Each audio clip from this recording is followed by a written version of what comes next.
Hello everyone. Welcome back to our channel. అందరూ ఎలా ఉన్నారు? నేనైతే చాలా బాగున్నాను. నేను మన ఛానల్‌లో వ్లాగ్స్ అనేటివి పోస్ట్ చేసి దాదాపు 2 ఇయర్స్ అయితే అవుతుంది. యూట్యూబ్ ఛానల్ స్టార్ట్ చేసి కూడా దాదాపు 2 ఇయర్స్ అయితే కంప్లీట్ అయిపోయింది. నేను మధ్యలో కొన్ని రీజన్స్‌తో నేను నా యూట్యూబ్ ఛానల్‌ని డిస్కంటిన్యూ అయితే చేసేసాను. మళ్ళీ నేనిప్పుడు నా ఛానల్‌ని స్టార్ట్ చేయాలి. నా ఛానల్‌ని మళ్ళీ ముందుకు తీసుకెళ్ళాలి అనేసి గట్టిగా అయితే అనుకున్నాను. సో, నేను ఇంక నుంచి నా ఛానల్‌లో డైలీ వ్లాగ్స్ అయితే పోస్ట్ చేస్తాను. అలాగే మంచి మంచి రెసిపీస్ కానీ, మంచి మంచి టిప్స్ కానీ, హెల్త్ టిప్స్ కానీ, నాకు తెలిసిన మంచి విషయాలన్నీ కూడా మీతో అయితే తప్పకుండా షేర్ చేసుకుంటాను. ఆహ్, మధ్యలో కొన్ని రీజన్స్‌తో నా ఛానల్‌ని నేను అప్పట్లో స్టాప్ చేసేసాను. కానీ ఇంక నుంచి ఖచ్చితంగా కూడా నా ఛానల్‌నయితే ఆహ్, ముందుకెళ్తుంది. సో, ప్లీజ్ ప్రతి ఒక్కరు కూడా నా ఛానల్‌ని ఆహ్, సపోర్ట్ చేస్తారనేసి నేనైతే ఖచ్చితంగా అనుకుంటున్నాను. ఇదొచ్చేసి మార్నింగ్ వ్లాగ్ అండి. మార్నింగ్ అయితే వ్లాగ్ తీశాను. మార్నింగ్ టిఫిన్ అయితే ప్రిపేర్ చేసేటప్పుడు ఇక్కడొచ్చేసి మా వారైతే మధ్యలో ఎంటర్ అయ్యి చేశారు. పూరీలకి సాగయితే చేశాను.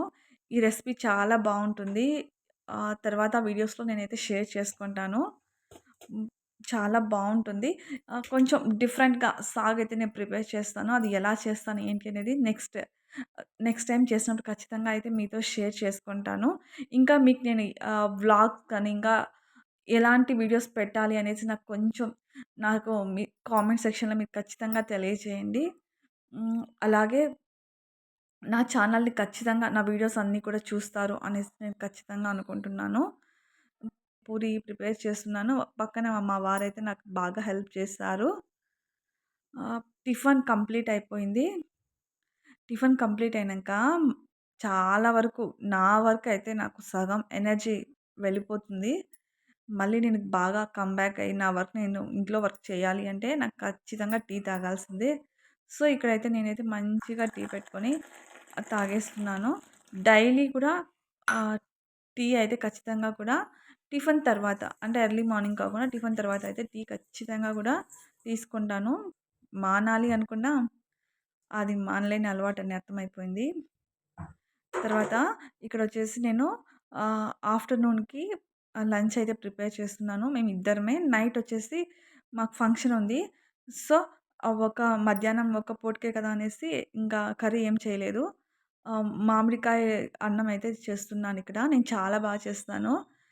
ఏం లేదండి. మామిడికాయ అన్నం తిరువాత మనం పోపేసుకునేటప్పుడు అందులో కొద్దిగా పచ్చిమిర్చి, వెల్లుల్లి, జీలకర్ర, మిరియాలు దోరగా వేయించుకొని మిక్సీ అయితే పట్టేసుకొని మనం పోపు వేసేటప్పుడే ఇది కూడా వేసి బాగా కూడా వేయించుకోవాలి. బాగా ఇది కూడా వేగిన తర్వాత మామిడి తురుము ఫైనల్‌గా కొద్దిగా వేసి మామిడి తురుమేం మరీ ఎక్కువ వేగాల్సిన అవసరం లేదు. లైట్‌గా మామిడి తురుము అలా లైట్‌గా వేయించేసుకోవాలి. అంతే చాలా బావుంటుంది. ఇంకా ఈ రైస్‌లోకి ఆహ్, మంచి మ్యాంగో పికిల్ ఉంటే చాలా బావుంటుంది. నాకు చాలా ఇష్టమైన రైస్ ఇది. మామిడికాయ పులిహోర చేయొచ్చు. అలాగే మామిడికాయ రైస్ చేయొచ్చు. నేను ప్రిపేర్ చేస్తున్నదైతే ఈరోజు మామిడికాయ రైసే. పులిహోర అయితే కొంచెం వేరే ప్రాసెస్ అయితే ఉంటుంది. ఇది కూడా చాలా బావుంటుందండి రైస్. మీరు కూడా తప్పకుండా ట్రై చేయండి. ఇంకా ఆఫ్టర్‌నూన్ అయితే లంచ్ కంప్లీట్ అయిపోయాక, ఇంకా నైట్‌కి నాకు స్టవ్‌తో అయితే అస్సలు వర్క్ ఉండదండి. ఇంకా నా ఫంక్షన్‌లో అయితే భోంచేస్తాం కాబట్టి, ఆడవాళ్ళకి ఇదొక మంచి బెనిఫిట్. ఎప్పుడైనా ఏదైనా నైట్ ఫంక్షన్ ఉంటే వంట చేసే పనుండదు. సో, అందుకని ఇప్పుడే మొత్తం ఆఫ్టర్‌నూనే అంతా కూడా కిచెన్ అంతా నీట్‌గా క్లీన్ చేసేసుకున్నాను. ఇంకా ఈవినింగ్ హ్యాపీగా నీట్‌గా రెడీ రిలాక్స్‌గా వెళ్ళొచ్చు. ఇదే అండి ఇవాల్టి వ్లాగ్. ఇంకా రోజు మంచి మంచి వీడియోస్‌తో అయితే మీ ముందుకు వస్తూ ఉంటాను. ప్లీజ్ నా ఛానల్‌ని తప్పకుండా సబ్స్క్రైబ్ చేసుకోండి. ఓకే. బాయ్.